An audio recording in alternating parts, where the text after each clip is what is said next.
nós vamos refletir sobre a sabedoria e a consciência. E vamos então ter a oportunidade de crescermos dentro desses ensinamentos um pouco mais para que possamos evoluir espiritualmente. No livro Estudo da Filosofia Social Espírita, editado pela FEB, Ney Lobo, ele vem falando para a gente sobre sabedoria. Nós temos que aprender a ter a sabedoria certa, a sabedoria que vai nos impulsionar ao encontro do Pai. E ele diz que a sabedoria, ela significa tanto a superioridade intelectual quanto a superioridade moral. E ele alerta para as pessoas que estão investidas de alguma autoridade nessa vida terrena, que ela, na ausência dessa superioridade que é a sabedoria, ele vai comprometer a obediência de onde ele estiver colocado como autoridade. De posse dessa pequena explicação sobre a sabedoria, pequena porém profunda, nós temos também que entendermos a consciência. O que é consciência? E o Espírito Áureo, por intermédio de Hernani Santana, na obra Universo e Vida, capítulo 4, editado pela FEB, ele nos diz que a consciência, ela representa a zona da personalidade onde vai se realizar o trabalho da construção do eu e, automaticamente, do seu progresso que há de vir, o progresso posterior. E o que é o eu? O eu é o espírito, porque é o espírito que tem que progredir. É o espírito que faz uso dessa ferramenta que é o corpo. Mas nós temos que entender e separar. Apesar de estarem acoplados, espírito e corpo, a consciência, quem tem que desenvolver é o espírito. Tem um livro chamado Mestre de Amor, de Augusto Cury, é o volume 4. Lá no capítulo 1, ele vem nos informando e condiz com Kardec sobre dois tipos de sabedoria, né? Que é a sabedoria inferior e a sabedoria superior. Então, ele consegue fazer esta separação para um melhor entendimento dos leitores, né? Então, ele informa que a sabedoria inferior, ela é medida por quanto uma pessoa sabe. Ou seja, essa é a sabedoria intelectual.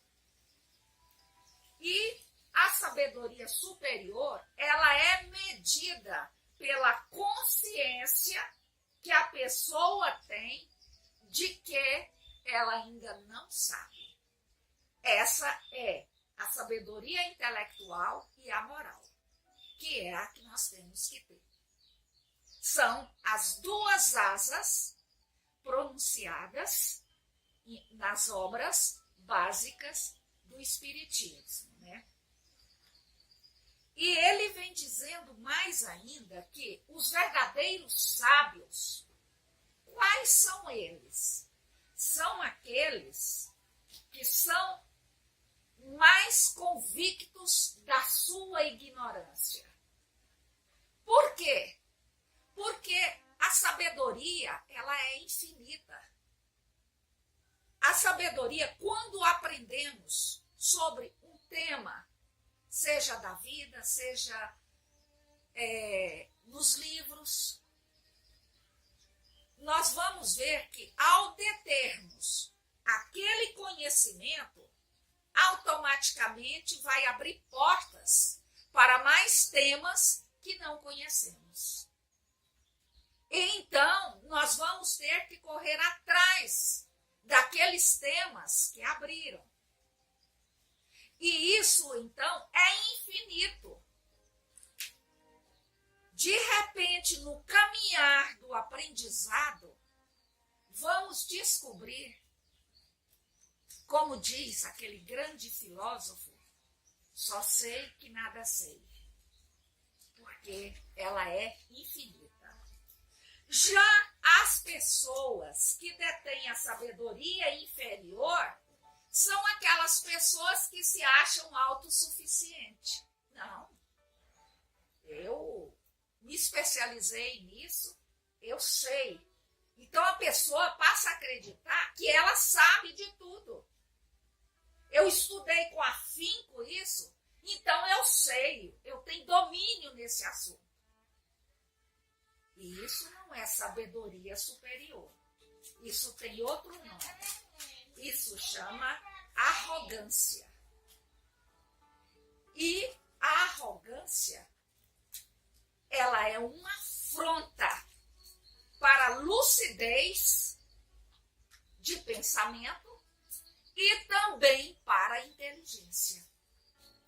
Nós temos que ter muito cuidado, porque essa sabedoria intelectual, ela traz a arrogância, ela vem junto com a arrogância, porque esquecemos da sabedoria moral que tem que acompanhar.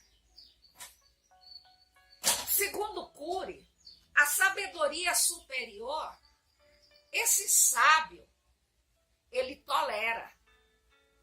Por pior que seja a ofensa, ele tolera. Ele compreende o motivo daquela ofensa. Ele consegue compreender. E ele, então, tem capacidade de perdoar. Não é esse perdão que a gente fala da boca para fora. Não, tudo bem, está perdoado. Não é esse perdão. É o perdão consciente. É o perdão da pessoa que já possui, já está iniciada na sabedoria superior. Porque para possuir a sabedoria superior, não podemos dizer isso. É arrogância. Porque ela é infinita, como eu já disse. Já a sabedoria inferior, aqueles que detêm a sabedoria intelectual, ele julga as pessoas. Ele aponta para as pessoas os seus erros. Ele também, essa pessoa, culpa, dentro do entendimento factício dela, culpa as pessoas pelas suas fraquezas. E chega ao ponto de condenar essas pessoas. Muitos estragos já foram feitos, tanto na humanidade quanto em comunidades. E são estragos por causa dessa sabedoria intelectualizada. Não tem como voltar atrás. Chico foi um grande desenvolvedor dessa ideia. Mas tem como esse pseudo-sábio recuperar-se e mudar as suas atitudes. Da sabedoria superior, esses sábios, eles sempre se consideram eternos aprendizes, porque já conscientizaram que a sabedoria, é uma linha que segue para o infinito. Então, nesse livro de Cury, o Mestre do Amor, ele faz uma pergunta para a gente, no mínimo intrigante. Ele pergunta: que tipo de sabedoria controla a nossa vida? Isso nos obriga a fazer o exame de consciência pedido por Santo Agostinho.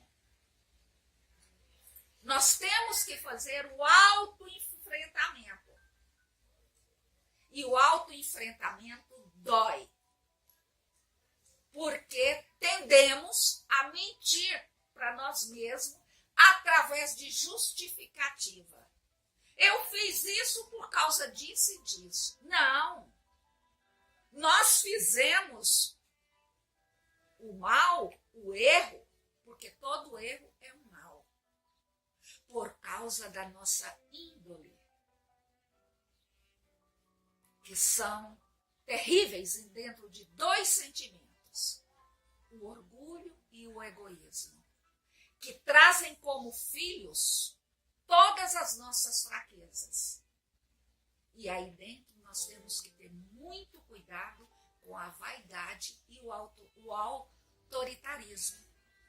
Porque tendemos, como ser humano, a sermos autoritários, seja com filhos, seja com esposa, seja com esposo, seja com os colegas de trabalho, seja no meio social, ou seja, inclusive conosco mesmo na nossa intimidade. Se formos até o livro dos médiuns, na parte 2ª, capítulo 4, esse capítulo é o da teoria das manifestações físicas.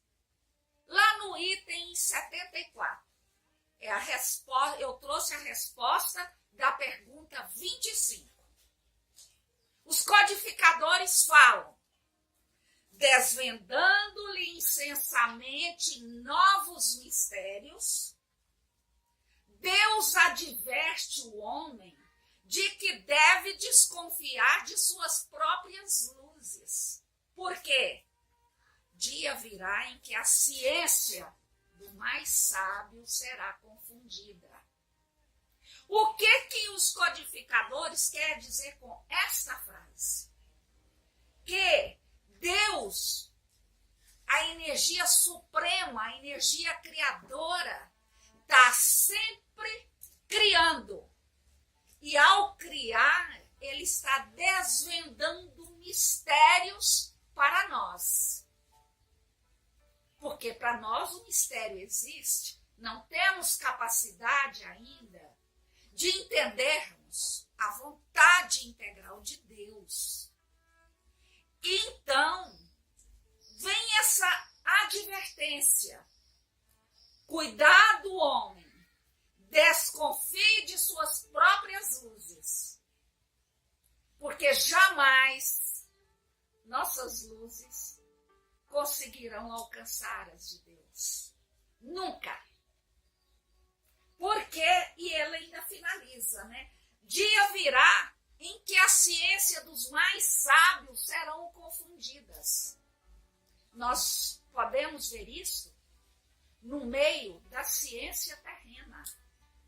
Quando uma descoberta choca com outra e chega ao consenso que existem erros e aquilo precisa ser trabalhado.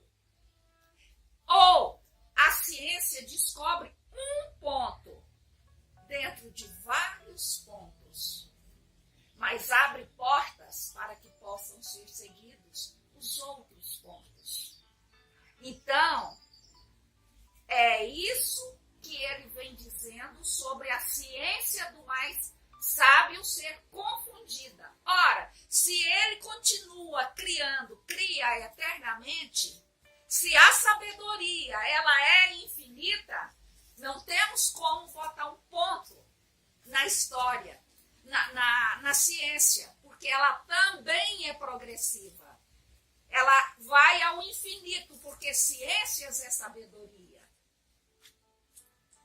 E a sabedoria divina é o ápice de todas as sabedorias. A partir do momento que nós temos a sabedoria inferior, nós estamos julgando a sabedoria de Deus. Nós estamos querendo concorrer com a sabedoria de Deus, que é a maior e que aceita todos os pseudos sábios. Porque, no fundo, até os sábios superiores, perante Deus, se formos fazer um paralelo, ele também é pseudo-sábio. A diferença dele para a sabedoria inferior é a humildade de reconhecer que não sabe. E voltando aqui para Augusto Cury, ele diz uma coisa que vem explicar o que o livro dos médiuns acabou de nos relatar. Que os seres humanos, na ânsia de adquirir sabedoria, eles procuram Deus desde quando começaram a sua existência no primitivismo, quando eles tiveram de posse do seu livre arbítrio, do sim e do não. Então, desde lá, nós procuramos Deus. Mas, nessa ânsia de procurarmos Deus, o que foi que nós fizemos? Nós construímos milhares de religiões para ver se entendemos Deus. E todas as religiões supõem-se detentora da verdade divina. Mas não tem como. É impossível determos a sabedoria do Pai.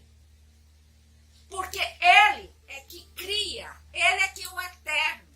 Nós somos apenas imortais. Imortais por quê? Porque Ele nos criou.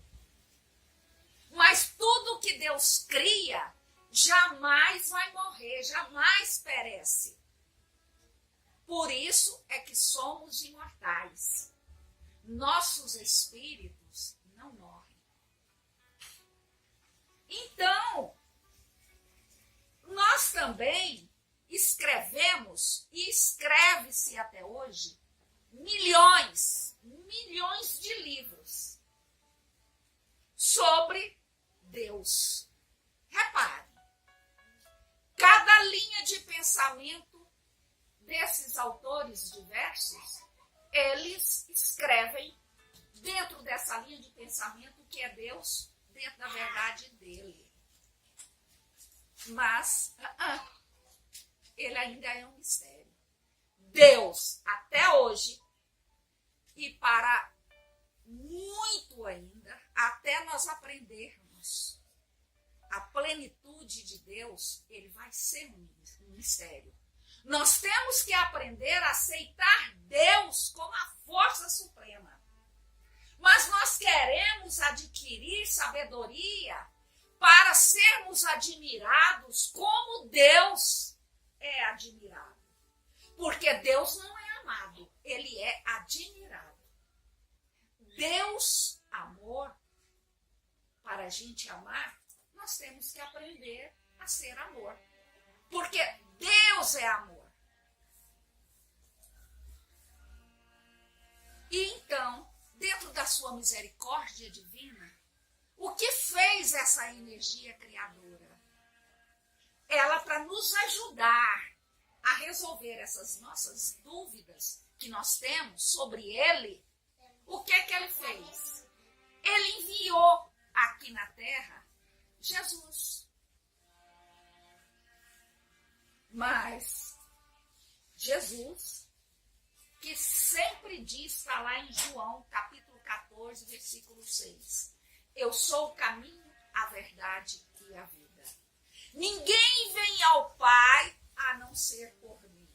Esse é o caminho da sabedoria. Por quê? Porque nós temos que ter Jesus como modelo, como farol iluminando a nossa estrada, para que possamos chegar até Deus. Porque Jesus, ele tem todo um legado à humanidade que está no Evangelho. Aquilo é o maior tesouro que nós podemos ter nessa terra. Mas acontece que não temos capacidade de entendimento, nós somos frágeis. Não foi só naquela época que ele foi crucificado. Até hoje, o comportamento que Jesus teve vem contrariando a lógica humana. Ela contraria. E assim ainda achamos que entendemos e seguimos Jesus. Nós seguimos esse caminho, essa verdade e essa vida. Caminho que leva a Deus. Verdades que libertam. E vida que é a vida plena. Na condição de espíritos puros, espíritos crísticos. Então, mas as nossas lógicas terrenas, muitas vezes, munidas de nosso orgulho, de nosso egoísmo, nos leva a fazer os seguintes questionamentos. Por que que Jesus morreu em condições tão desumanas? Se ele era o que é. Por quê? Condição desumana, condição humilhante. Ele morreu entre dois ladrões. Naquela época, como hoje, é uma humilhação muito grande para nós, seres humanos. Para ele, não. Porque ali, do lado direito e esquerdo dele, eram dois irmãozinhos doentes, precisando da sua ajuda. Então, ele não se sentiu humilhado hora nenhuma. Mas nós, com o nosso orgulho, nosso autoritarismo, taxamos isso por humilhação. Outra pergunta que a gente faz. Por que quando Jesus estava livre, quando ele fez aqueles milagres que impressionaram a humanidade, que impressiona até hoje, quando ele foi preso, por que que ele não fez um milagrezinho para aliviar a dor física que ele estava sentindo? Realmente, Jesus sentia dor física, dores tamanhas que nós não temos condições até hoje de suportar, porque ele foi torturado da pior maneira possível. Ele foi açoitado e aquele açoite do carrasco, que eram feitas de tiras de couro, no final tinha ossos quebrados, pontiagudos. E quando descia aquele chicote e puxava, aquilo cortava as costas de Jesus. E o sangue jorrava. E ele sentia a dor. Mas ele tem o dom de controlar a dor. Ele sentia a dor, mas ele jamais desequilibrou pela dor. Tem uma outra pergunta que faz. Por que que ele defendeu seus carrascos e não reagiu com violência e irracionalidade, como nós faríamos se tivesse oportunidade?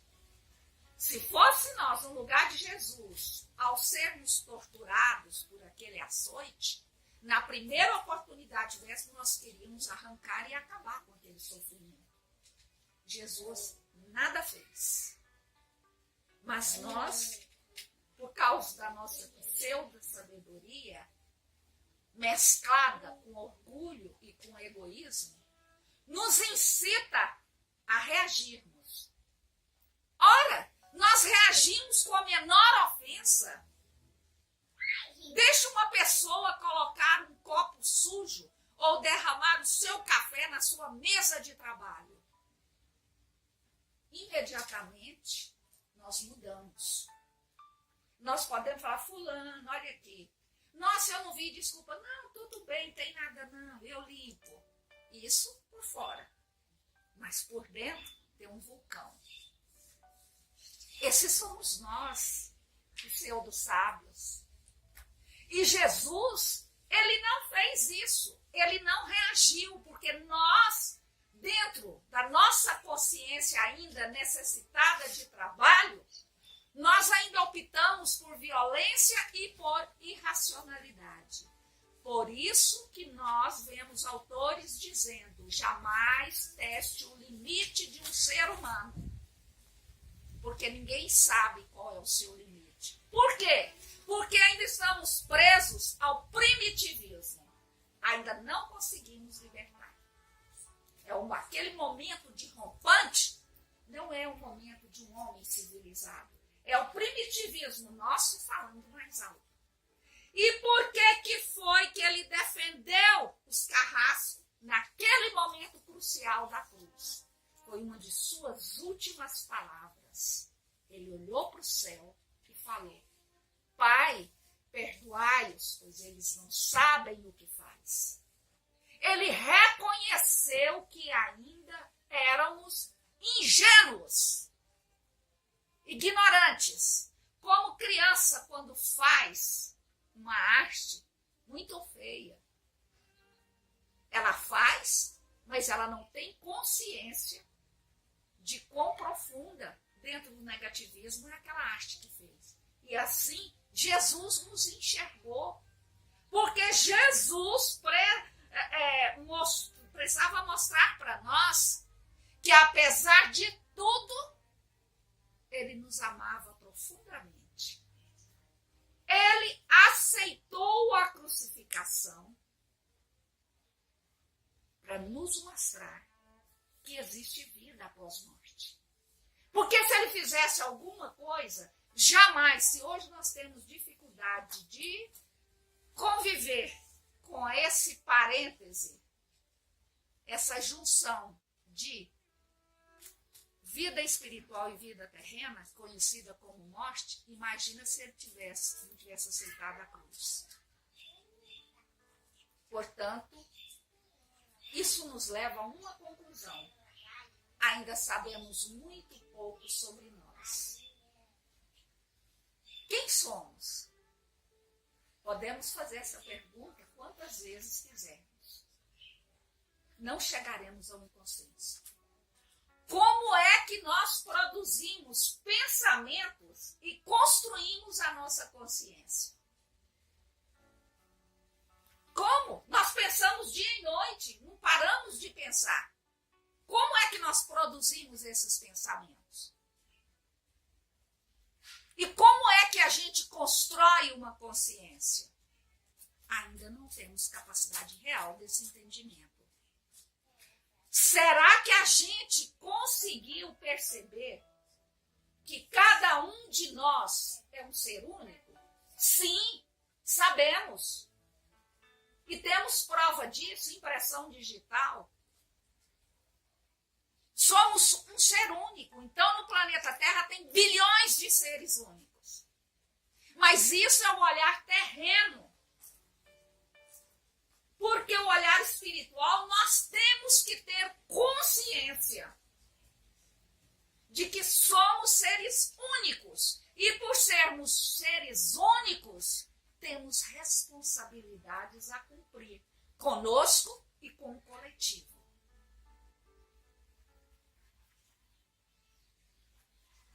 Nós temos consciência até de que a vida terrena ela é breve.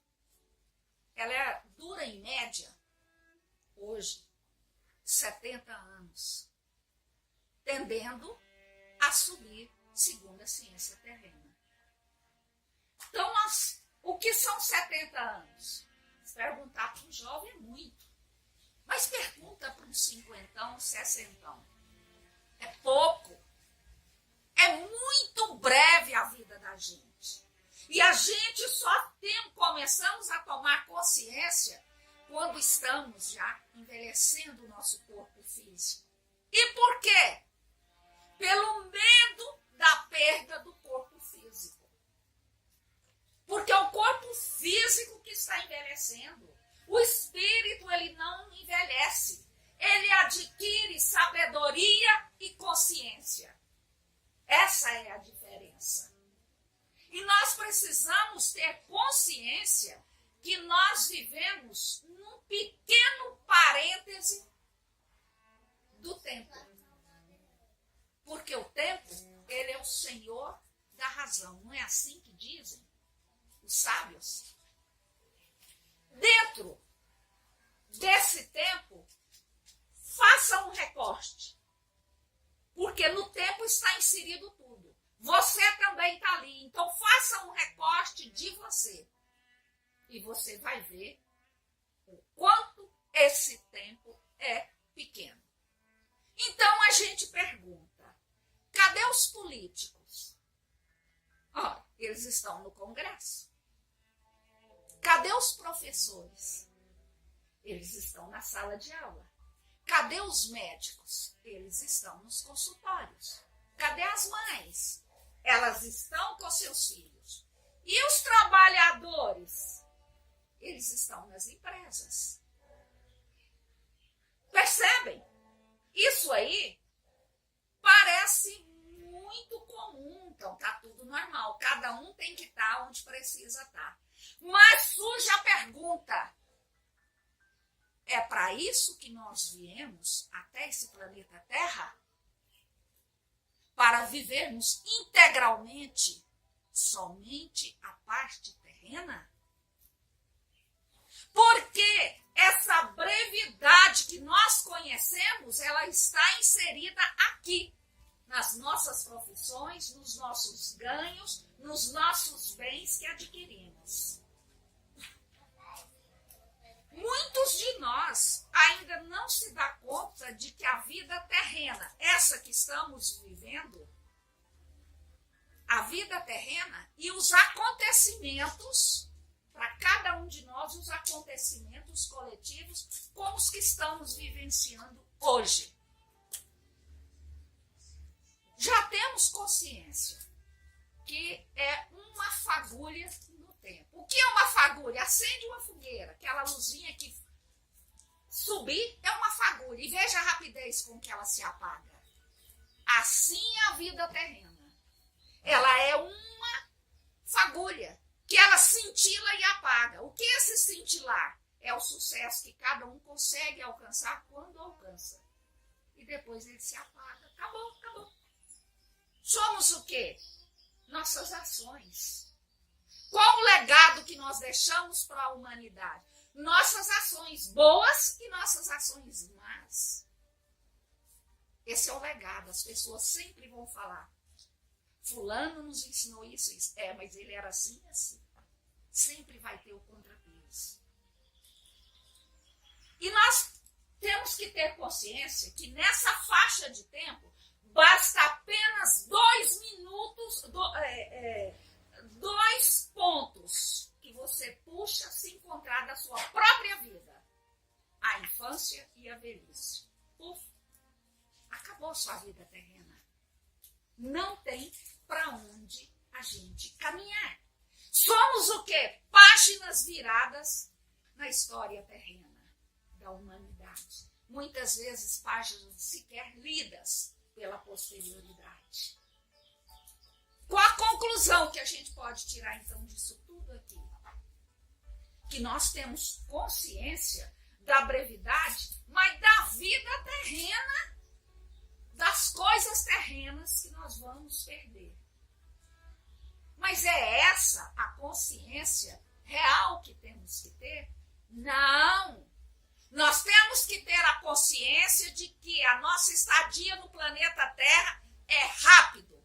E nós temos que aproveitar para o nosso crescimento espiritual. Essa é a sabedoria que nós precisamos seguir. Sabedoria intelectual e moral. As duas asas. Ora, se nós temos apenas condição de entendermos a brevidade da vida terrena, mas se nós despertarmos a nossa consciência, conscientizarmos e introjetarmos a brevidade real dessa experiência terrena que nosso espírito está tendo. O que quer dizer isso? Quer dizer que esta consciência nossa que está aflorando, ela vai nos estimular a buscar a sabedoria superior. Meu tempo é curto e eu tenho que correr atrás das minhas diferenças, porque eu vou perder esse corpo terreno e vou voltar para a pátria com aquilo que eu consegui. E que foi que eu consegui? Novamente, Santo Agostinho, façamos o nosso exame de consciência. Observamos o que nós conseguimos de bom. Filhos que detestam o pai, isso é comum na juventude, isso é muito comum na adolescência. Acordem para aproveitar a oportunidade de amar essa pessoa. Ninguém está ao lado do outro por acaso. É uma necessidade, é o que se tem melhor para a gente. Nascemos na família que precisamos, porque é ali que nós vamos crescer em sabedoria superior, ao conscientizarmos a necessidade de formar naquela família um substrato chamado amor. Porque amor é sinônimo de Deus.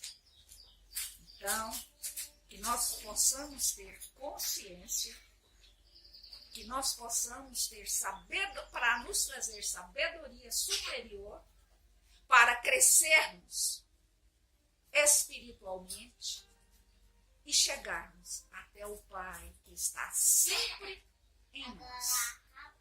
Ele nunca deixou de estar presente. Que a paz de Jesus nos dê força para que possamos sair daqui e tentarmos proceder essa conscientização e a sabedoria correta, nos ajudando a ser mais humildes. É o ponto de partida, é o primeiro passo. Muito obrigada, gente.